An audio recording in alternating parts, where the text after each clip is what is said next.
La Drôme a abrité une forte communauté protestante, très particulièrement dans le Val-de-Drôme. Cela se voit notamment à la taille de ces temples conçus pour abriter un public nombreux. Notre société s'est laïcisée, mais le protestantisme reste présent, plus discret, en toile de fond. Dans la famille Cadier, présente pour partie à Dieulefit, on lui est resté largement fidèle, même si, à l'actuelle génération, il n'y a plus de pasteur. Pourtant, c'était une tradition chez les Cadier. C'est bien simple. On ne prendrait pas le risque de compter le nombre de ses membres qui furent pasteurs, on risquerait d'en oublier.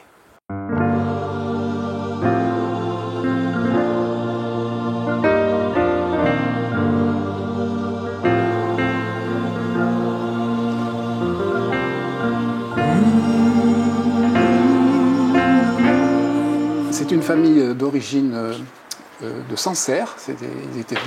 Ils étaient tonneliers, les Cadier. Et puis il y a un Cadier qui a gagné un peu d'argent et qui a pu faire des études à son enfant, qui est devenu géomètre et précepteur. Ça, c'est important pour nous, parce qu'il transmettait. Moi, j'étais instituteur après, longtemps après. Et donc, ce Cadier-là, il a eu un fils qui est devenu le premier pasteur, Alphonse Cadier, qui était pasteur à Blois, sous le Second Empire, et qui était en froid avec l'administration impériale, soit parce que, disait-on, il organisait des réunions sociales, soit parce qu'il essayait de récupérer des catholiques pour qu'ils deviennent protestants. En tout cas, il a été incité à aller exercer ses talents loin, près de la frontière des Pyrénées, et il a été envoyé à Pau. Voilà. Et c'est le premier Cadier qui arrive dans le Béarn. Ça, c'est son fils, Alfred Cadier, qui lui était pasteur aussi dans le Béarn. On a une autre photo là où il a l'air plus d'un pasteur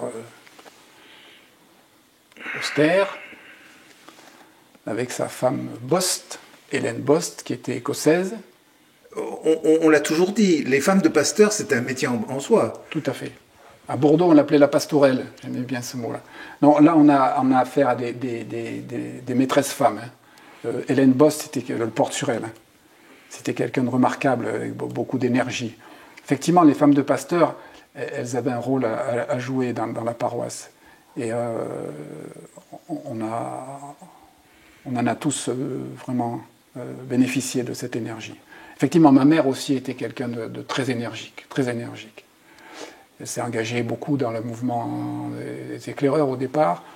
Puis après, le seul fait d'être femme de pasteur, c'était déjà recevoir les gens à la maison, parce que ça aussi, c'est quelque chose qui a beaucoup changé. Quand j'étais enfant, la porte de la maison n'était jamais fermée. Les gens montaient l'escalier et ils appelaient le pasteur, mais ils n'attendaient pas qu'on leur dise de monter. Et ils arrivaient, ils nous racontaient leurs histoires, et ils venaient s'asseoir à la table, enfin...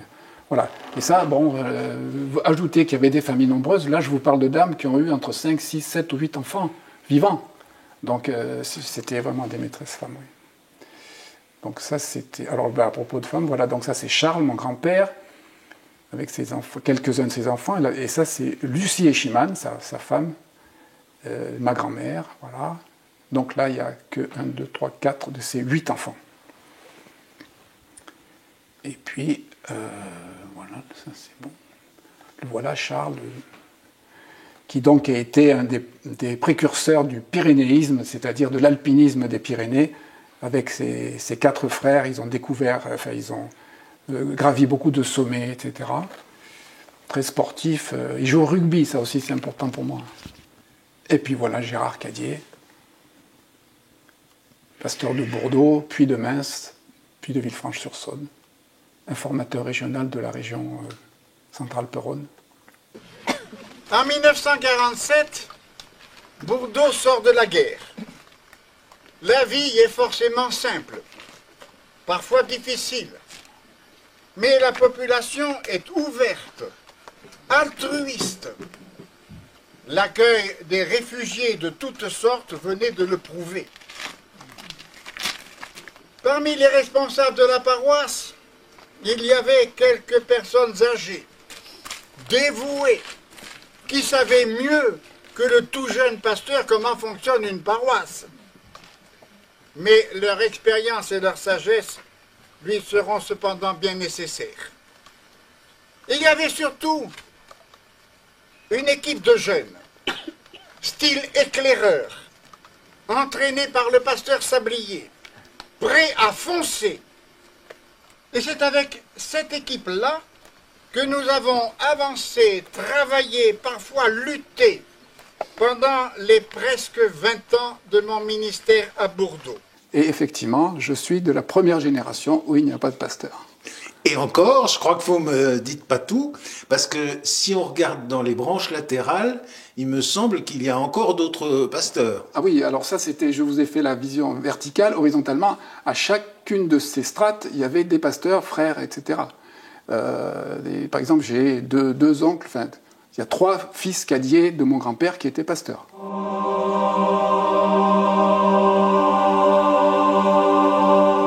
Le protestantisme était une foi de combat.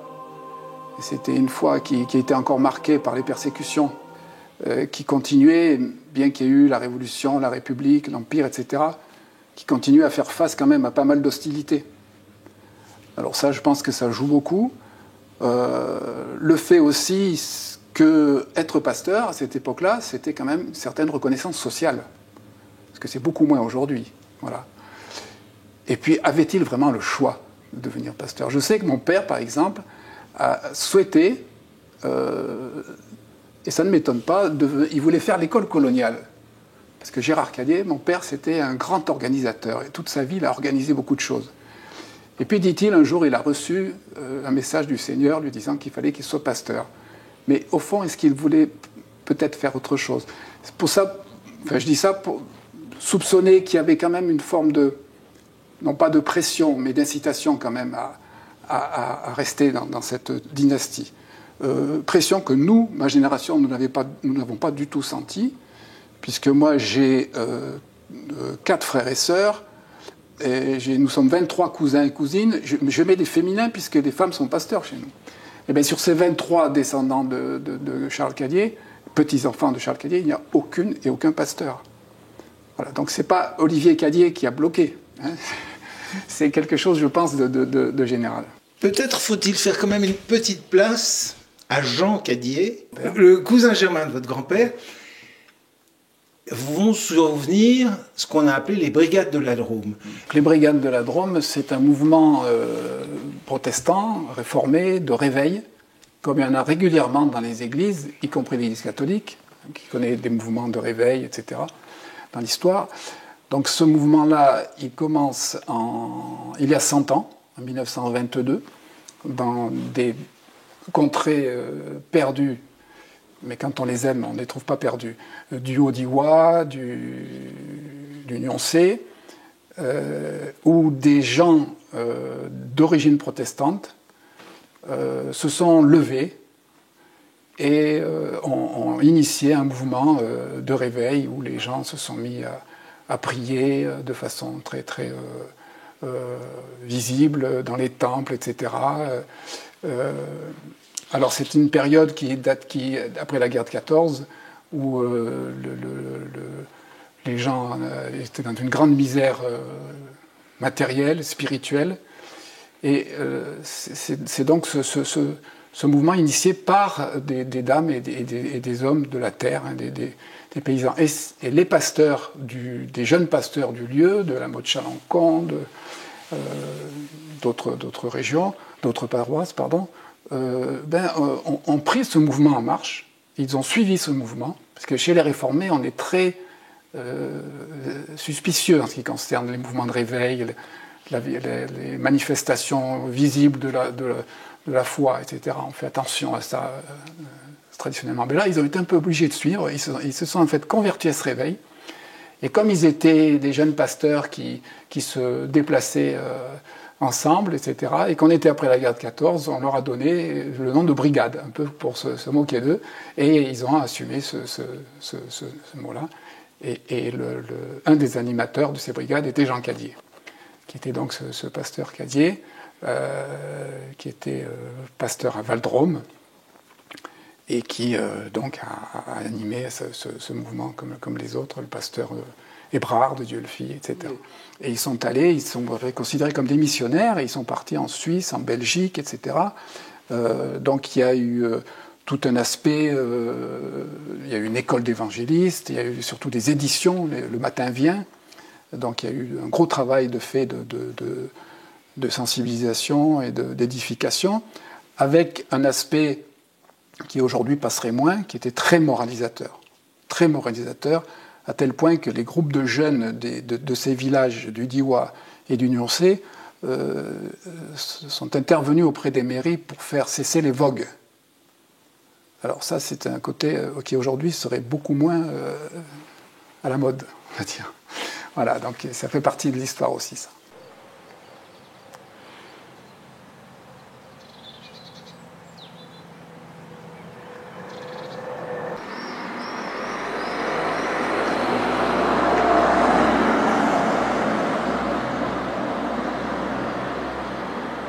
Ce n'est pas parce qu'il y a plus grand monde dans les temples que le message du Christ d'abord, et puis la façon d'annoncer ce message des protestants a disparu. On peut être très peu nombreux et avoir beaucoup d'influence. En ce qui concerne la laïcité, je rejoins Paul Ricoeur avec sa différence entre la laïcité d'indifférence et la laïcité de conviction. Moi, je suis pour la laïcité de conviction. Je suis profondément laïque, mais je pense que la laïcité, ce n'est pas la disparition des convictions religieuses, c'est au contraire la discussion, le débat entre les gens qui ont des convictions religieuses, ceux qui n'en ont pas, et notre société, elle a absolument besoin de ça, besoin de cette recherche. Et cette recherche, ce débat est une forme de témoignage aussi.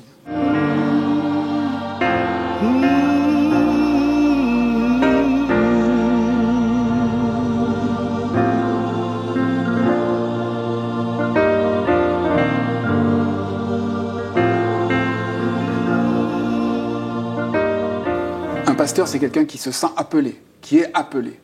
Alors, il est d'abord appelé par Dieu, et après, il faut qu'il soit appelé par une paroisse. Voilà, il y a deux appels, en fait. Et effectivement, ils ont répondu à deux appels. Mais ce qu'ils pensaient au fond, profondément, je ne le sais pas. Et j'insiste, quand on jugera notre génération, il faudra la mettre dans le contexte politique, économique, et il faut faire pareil pour cette époque-là. Il y a eu l'action rurale et les rencontres rurales protestantes de Bordeaux, d'où est parti le mouvement d'action rurale pour l'ensemble de la France. Et puis très vite, en ouvrant les limites de la seule paroisse protestante, dans un esprit très largement écuménique, tant avec les amis catholiques qu'avec les laïcs, ce qui, en ce temps-là, n'était pas évident. Il y a eu à ce moment-là la chorale du docteur Chaud, et au-delà les choralies de Vaison-la-Romaine. Le rayon de soleil de l'enfance, avec la très chère Mamette. Il y a eu les groupes de jeunes ménages. Il y a eu le syndicat d'élevage caprin du pays de Bordeaux.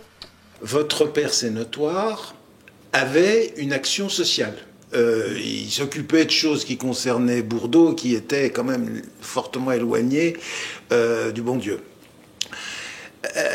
D'abord, est-ce que vous diriez que vos ancêtres plus lointains, c'était un peu pareil? Alors, on va commencer par Gérard, par mon père. Et comme je suis protestant, je ne vais pas être d'accord avec vous. C'est ça qui fait aussi qu'on est protestant. Dire que c'est ce qu'il faisait était loin du bon Dieu, c'est pas tout à fait exact. C'est un peu une provocation, mais c'est bien joué. Quand il est arrivé, ma mère et lui sont arrivés en 1947 à Bordeaux, on était après la guerre. Le pays de Bordeaux était dans un état économique, matériel, terrible. On oublie, mais ça a duré longtemps après la guerre, les problèmes. Et mon père nous a dit cette phrase, a écrit cette phrase.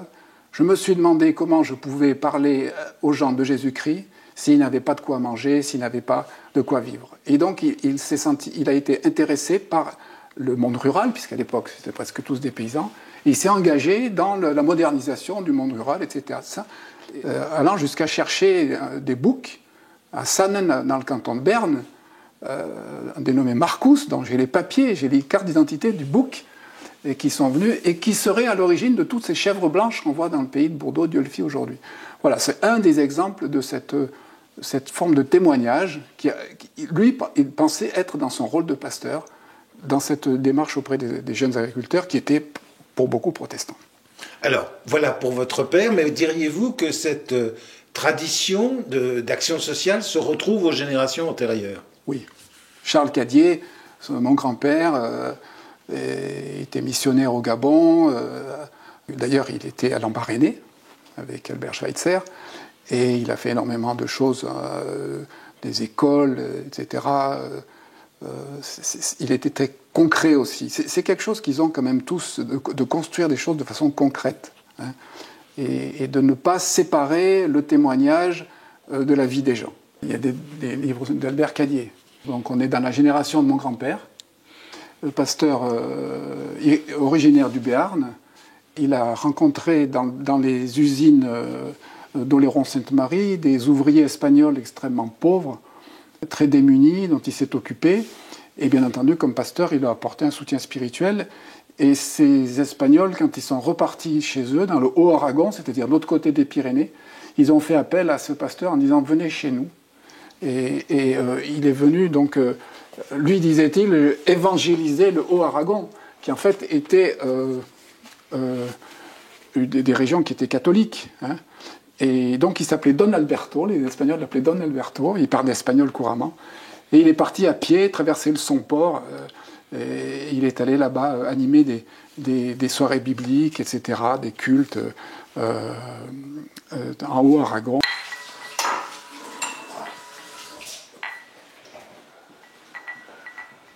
J'ai été élevée dans une paroisse catholique, mais avec des prêtres ouvriers.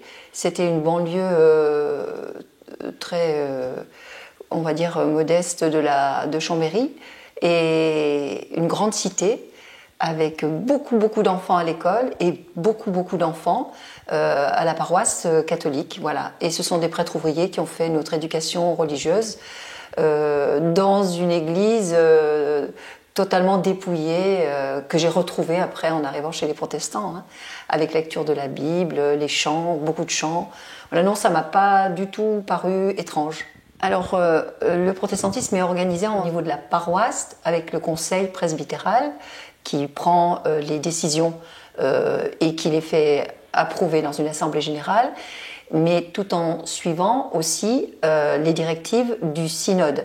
Et le conseil régional est donc l'échelon au-dessus du conseil presbytéral, entre le conseil presbytéral et le synode, qui donne les orientations votées en synode de façon à ce qu'elles soient appliquées dans les paroisses. Et nous avons un rôle d'aide, d'accompagnement des conseils presbytéraux de la région Centre-Alpes-Rhône. Et nous avons aussi à charge de suivre nos pasteurs, c'est-à-dire de voir le mouvement qui existe, parce qu'un pasteur, il est en poste 6 années. Au bout de 6 années, dans sa paroisse, il va être réévalué.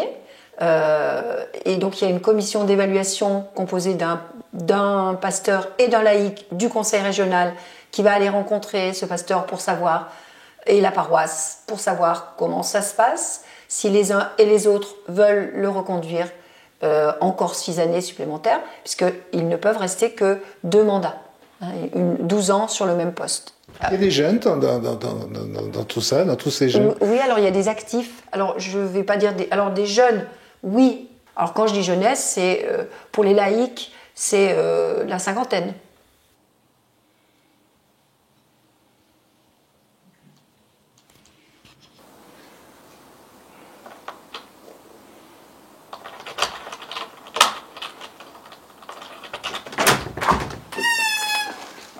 La réserve de la bande de force à côté, c'est rien. Ce musée où nous sommes là, il vit de quoi? De la mobilisation de tous les protestants du coin? Il vit de l'engagement de bénévoles d'une association, de l'association du musée du protestantisme dauphinois, avec un conseil d'administration, une équipe de bénévoles, et notamment des accueillants bénévoles qui viennent dans l'appartement quand le musée est ouvert au public et qui viennent faire des périodes de 2 semaines et ils accueillent le public. D'autres bénévoles dont je fais partie accueillent des groupes, c'est-à-dire des personnes qui viennent en car ou de l'étranger, beaucoup. Et là, on les accueille avec une visite plus complète, plus commentée. Vous savez qu'il y a de plus en plus de gens qui s'intéressent au patrimoine. Et on a une partie des gens qui viennent parce que c'est un site protestant, et d'autres, beaucoup qui viennent aussi parce que c'est un site historique.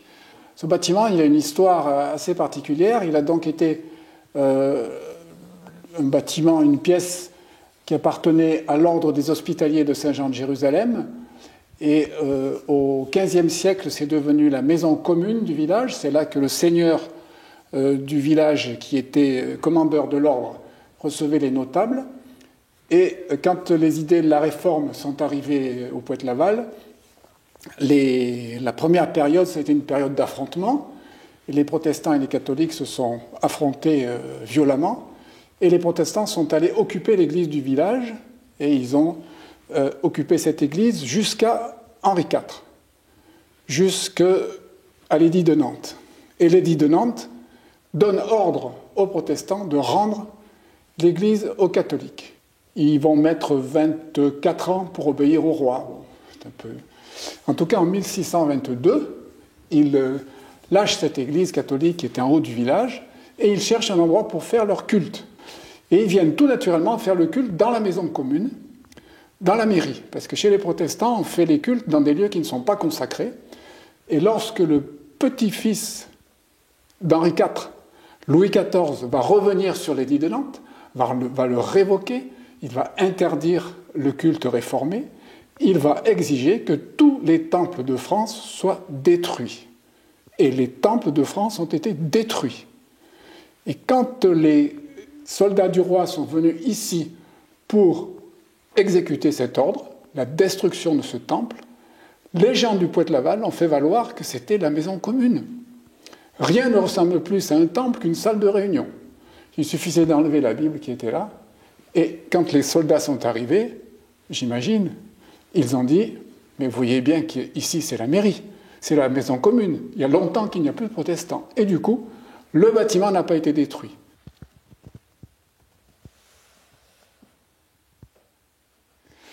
Est-ce que le soir, avant d'aller vous coucher, vous lisez la Bible ? Oui, oui, tous les soirs, depuis que je suis adulte.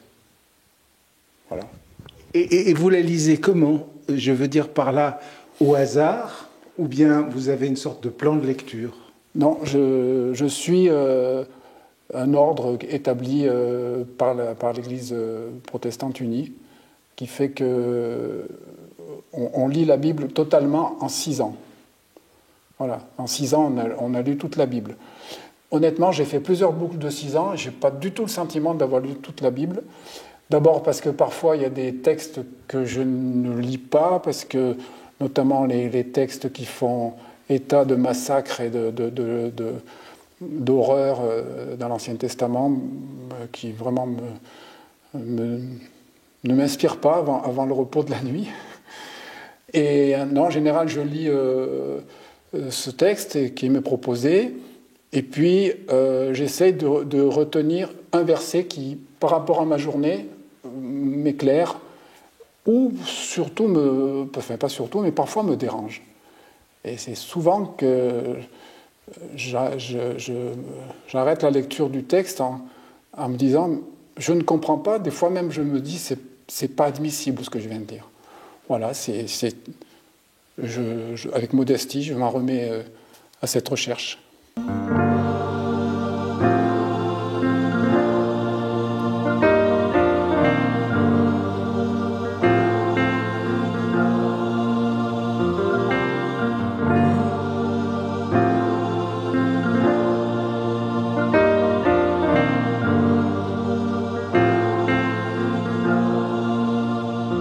Le protestantisme tel qu'on l'a vécu, tel que je l'ai connu, enfant et jeune ado, il n'est plus là. Et il a beaucoup changé. Voilà. Et la partie du protestantisme qui aujourd'hui est vivante et est en expansion, c'est la partie du protestantisme évangélique. Bon, ici aussi. Ici aussi. Ici aussi. Et moi, je suis d'une tradition et d'une famille réformée. Voilà. Bon, alors, ce qui ne veut pas dire qu'il n'y a plus de réformés. Mais l'aspect extérieur, on va dire, la visibilité est moindre. Je pense aujourd'hui, je prendrais bien le pari qu'à Dieulefit, village protestant, si vous partez avec votre micro dans la rue du Bourg et que vous demandez aux gens qu'est-ce que c'est qu'être pasteur, qu'est-ce que c'est qu'être un protestant, je pense qu'il y a une personne sur 5 ou sur 6 qui pourra répondre à la question. Voilà. Je ressens ça quand les gens parlent du temple, parce qu'à Dieulefit, il y a le temple d'un côté et l'église de l'autre. Donc ce qui est intéressant, c'est qu'il y a une rue qui les unit. Eh bien, les gens parlent du temple comme si c'était une salle de réunion. Voilà, personne ne sait, enfin personne, peu de gens savent maintenant ce que c'est le protestantisme. Comment vous sentez-vous aujourd'hui comme protestant? Je me sens bien. Je me sens bien parce que toute cette histoire nous donne une certaine sérénité. On est dans un tourbillon aujourd'hui, social, etc., historique, politique, écologique. Alors, comme nous, on a toujours entendu parler de nos ancêtres, je dirais presque qu'on les a entendus parler, même ceux qui n'étaient plus là. On rapportait leur vie, leurs propos. Donc on relativise tout ça. Je sais, moi, ce qu'ils ont enduré, je sais en quoi ils croyaient, en quoi ils espéraient. Donc finalement, je ne suis pas inquiet. Je ne suis pas inquiet pour notre monde. Mais le fait d'être protestant aujourd'hui ne nous donne aucun droit, ni aucun devoir particulier. C'est aujourd'hui, dans une société laïque, j'aime bien dire notre société, Dieu merci, laïque, on est des gens comme les autres, avec des convictions respectées.